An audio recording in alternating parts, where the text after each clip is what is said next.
were categorically disputing it that Yes. the CEO took out money and offered the journalist, and the journalist rejected. The CEO did not touch the money. The CEO did not even take the money out when the pictures were taken by the journalist in that prepared sketch.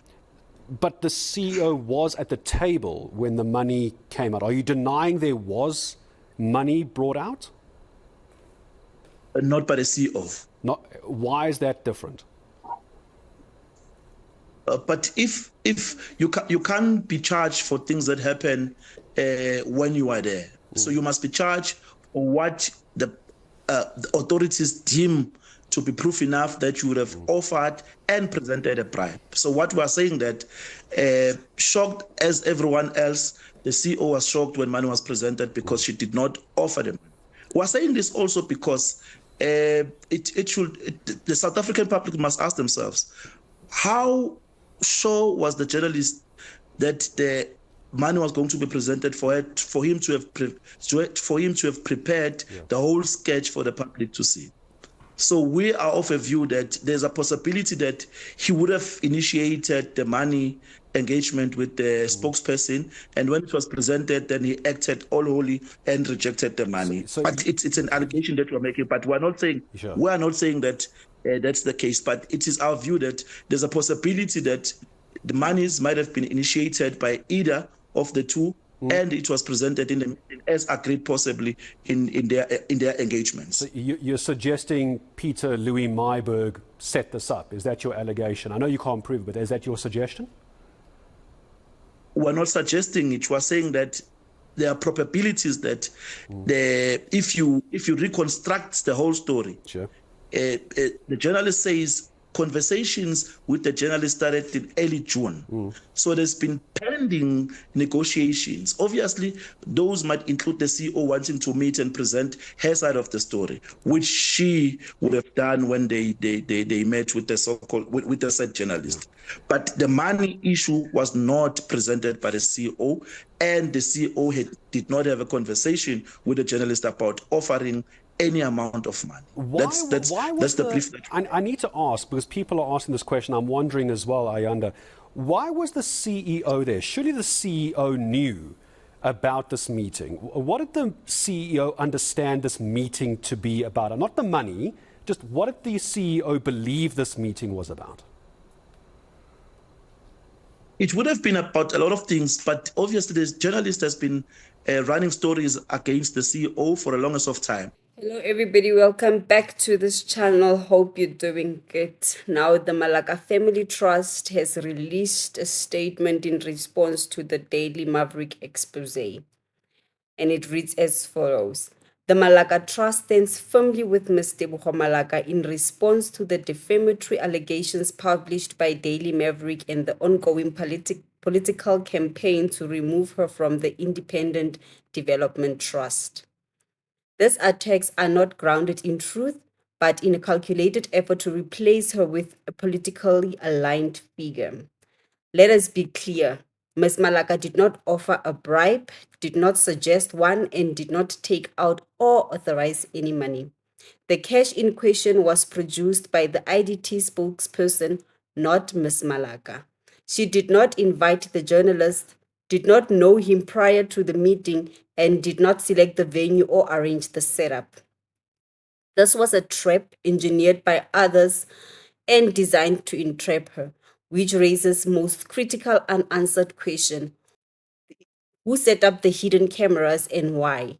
The public deserves to know who orchestrated the recording and whether it was done legally, ethically, or as part of a political operation. In law, there is no such offense as intending to bribe, especially when no one was made, no agreement was reached, and no money exchanged hands. Edited video and innuendos are not evidence. They are tactics of defamation. Ms. Malaka's real offense, it seems, was her refusal to submit to political pressure. Her clashes with Minister Dean McPherson, including board interruptions and administrative interferences, are well documented. It is no coincidence that this manufactured scandal emerges in the midst of that power struggle. Allegations of coordination between the journalist and the minister must now be taken seriously. These claims raised by civil society and multiple political parties require immediate and independent investigation. We demand the full unedited release of the video footage, disclosure of all communications between the journalist and IDT officials, and independent inquiry into political interference and media conclusion, a full investigation into who installed the cameras and under what authority. In conclusion, Ms. Malaka is being vilified not for wrongdoing, but for standing her ground. She deserves due process, not public trial by edited video and political theater. We stand by her and call for all South Africans to defend truth, fairness, and institutional integrity issued by the Malaka Family Trust. Now let's have a real discussion down in the comment section. Does the fact that the meeting was arranged by a third party, who is Ms. Malaka's PA, open a door for a legitimate entrapment argument?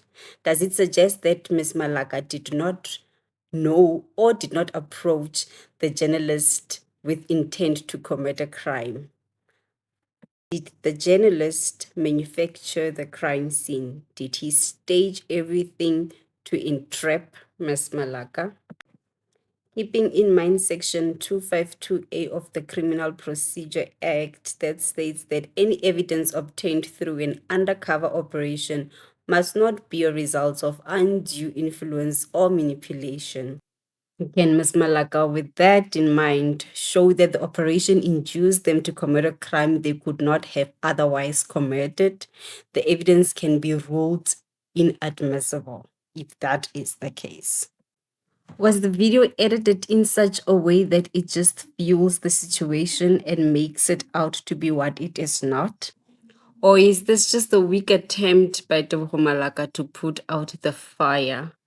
But what we've learned is that truly there is no honor amongst thieves. The spokesperson is thrown to the wolves. He is now the one who is colluding with or colluded with the journalist. Tell us your thoughts down in the comment section. Tell us what you think, but don't forget to like, share, and subscribe. And please don't skip those ads. See you on the next video. Bye. CEO, anyone who's corrupt or implicated in corruption, the rule of law must prevail. So the rule of law must prevail. So that goes even for the IDT CEO. If he's implicated in bribing people, all those implicated in corruption, the law and the law must deal with them. It doesn't matter who they are. That's what is important. We must not philosophize about this.